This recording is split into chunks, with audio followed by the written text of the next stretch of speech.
झांसी में बीती रात एक शादी समारोह में भारी हंगामा देखने को मिला, जहां एक युवक तलाक के बाद अपनी दूसरी शादी करने जा रहा था। तभी अचानक से पहली बीवी अपने परिजनों के साथ वहां पहुंच गई, जिसने स्टेज पर ही दूल्हे की पिटाई करना शुरू कर दी। साथ ही बीच बचाव कराने आए दूल्हे के परिजनों के साथ भी मारपीट की गई, जिसमें कुछ लोगों को चोटें आई हैं। सूचना मिलते ही पुलिस तुरंत मौके पर पहुंची और दूल्हा दुल्हन व आरोपी महिला को पकड़कर थाने ले गई।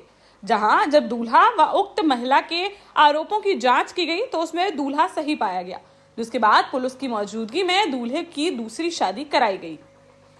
झांसी के सदर बाजार थाना क्षेत्र में रहने वाले दूल्हे अभिजीत उर्फ एडवोकेट दिव्य प्रकाश विक्रम ने बताया कि उसकी पहली शादी 26 जून 2020 को कन्नौज की एक युवती के साथ हुई थी। शादी के 3 माह बाद वह गहने और कैश लेकर अपने मायके चली गई और 3 साल तक वापस नहीं आई। तब दिव्य प्रकाश ने 2023 में कोर्ट में तलाक का केस कर दिया। कई बार कोर्ट के नोटिस गए मगर उसे रिसीव नहीं किया गया। कोर्ट के आदेश पर विज्ञापन निकलवाया, तब भी उसकी पत्नी कोर्ट में पेश नहीं हुई। तो ऐसे में कोर्ट ने 20 अप्रैल 2024 को एक पक्षीय आदेश कर तलाक दे दिया। दिव्य प्रकाश ने बताया कि तलाक के बाद उसकी शादी सिमराहा की एक युवती के साथ तय हो गई। रविवार को सदर बाजार थाना क्षेत्र अंतर्गत एक विवाह घर में दोनों की शादी हो रही थी। कुछ रस्में हो चुकी थी, इसके बाद जयमाला होनी थी। दूल्हा स्टेज पर दुल्हन का इंतजार कर रहा था। तभी उसकी पहली पत्नी अपने घर वालों के साथ वहां आई और दूल्हे के साथ मारपीट करने लगी। बचाने आए उसके पिता, बहन व जीजा समेत अन्य लोगों की भी पिटाई कर दी गई। हंगामे के बाद दूल्हे ने पुलिस को सूचना दी तो पुलिस दूल्हा, दुल्हन व दूल्हे की पहली पत्नी को सदर थाने ले गई। जहां दूल्हे ने जब तलाक के पेपर दिखाए तो उसमें वह सही पाया गया, जिसके बाद देर रात पुलिस द्वारा इस शादी की इजाजत दे दी गई। वहीं दुल्हन ने बताया कि उसे व उसके परिवार वालों को पहली शादी और तलाक के बारे में पता था। शादी के दौरान आरोपी महिला का भाई उसके कमरे में आया और बोला कि अगर शादी की तो जान से मार दूंगा। इधर दूल्हे की पहली पत्नी का कहना है कि घर से जाने के बाद दिव्य प्रकाश ने कभी फोन नहीं किया और न ही लेने आए। तलाक के बारे में उसे कोई जानकारी नहीं है। बिना बताए वह दूसरी शादी कर रहे हैं, जिस पर उसने अपने परिजनों के साथ यहां आकर शादी को रोकने का प्रयास किया।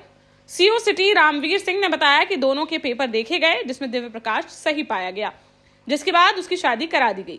अभी कोई तहरीर नहीं आई है। तहरीर मिलने पर आरोपियों के खिलाफ कार्रवाई अमल में लाई जाएगी। कि उन्होंने पूरा प्री प्लान करा के काम। दूल्हे के पिता की अश्विनी पत्रकार हैं यहाँ के कोई। जी, मैं उनके खिलाफ भी तहरीर दूंगा। जी, उन्हीं का पूरा काम है, उन्हीं ने विघ्न डलवाया है शादी में, उन्हीं ने इनको बुलाया है। अश्विनी दीक्षित कोई पत्रकार हैं, उन्होंने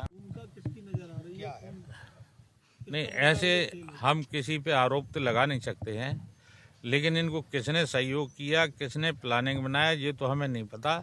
लेकिन ये लोग 15 आदमी थे और बुरी तरह से लड़की वालों को और हम लोगों को स्टेज के ऊपर मारा है, जिसमें से कम नहीं तो 7-8 वकील पिटे हैं और सब घायल हैं और पुलिस जो है मेडिकल कराने को तैयार नहीं है। इसमें किसकी भूमिका आपको नजर आई? हम किसी को ऐसे नहीं बोल सकते डायरेक्ट। पुलिस ने ऐसा है ना, आपका यह कहना है पुलिस ने किसके प्रभाव से आपकी कार्रवाई नहीं करी या उस पर नहीं अब ये भी हम पुलिस के खिलाफ कुछ नहीं बोल सकते, लेकिन पुलिस ने FIR नहीं लिखी। 4 साल पहले उन्होंने बताया था कि ये पहली बार आई थी, पहली बार से गई हैं, तो वो कभी आई नहीं और उसके बाद में हमारा डिवोर्स हो गया। तो आज उन्होंने हंगामा किया यहाँ पर? जी सर, एक शादी समारोह में हंगामे की सूचना मिली है और विवाद हुआ है, क्या है पूरा?